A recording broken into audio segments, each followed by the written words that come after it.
Komisi 11 DPR RI meminta seluruh mitranya untuk memperkuat pengawasan anggaran di berbagai sektor, mulai dari dana haji hingga infrastruktur, agar Badan Pengawasan Keuangan atau BPK dapat meminimalisir kerugian negara. Ditemui dalam rapat dengar pendapat dengan BPS, BPK, BPKP, dan LKPP, anggota Komisi 11 DPR RI John Erizal meminta BPK untuk meningkatkan pengawasan seluruh kementerian dan lembaga. Karena pihak penegak hukum semakin banyak menemukan kasus penyalahgunaan uang negara yang dilakukan oleh para pejabat negara. John menilai jika BPK melakukan pengawasan dengan ketat, maka seharusnya angka kasus penyalahgunaan uang negara menurun. Rasio keberhasilan teman-teman yang bergerak di bidang hukum, baik KPK, kemudian Polri, Kejaksaan Agung, dan seterusnya itu kan semakin hari semakin banyak nih mereka menemukan penyelewengan-penyelewengan. Nah, kalau pengawasan ini betul-betul kuat, tentu ini harusnya menurun.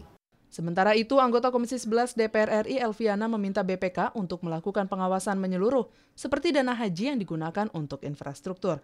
Terkait hal tersebut, Elviana mempertanyakan pihak yang dapat menutup kerugian jika pengembalian modal berasal dari infrastruktur tidak dapat menutup dana haji yang digunakan untuk pembangunan. Apakah dia ada melakukan pengawasan terhadap seperti tadi misalnya dana haji yang digunakan untuk infrastruktur? Nah, sehingga sekiranya nanti infrastrukturnya tol misalnya ya, pengembalian uangnya tidak bisa menutup sebanyak uang dana haji yang dipakai, itu kerugiannya itu ditutup oleh siapa begitu? Alda dan Zia, TVR Parlemen melaporkan.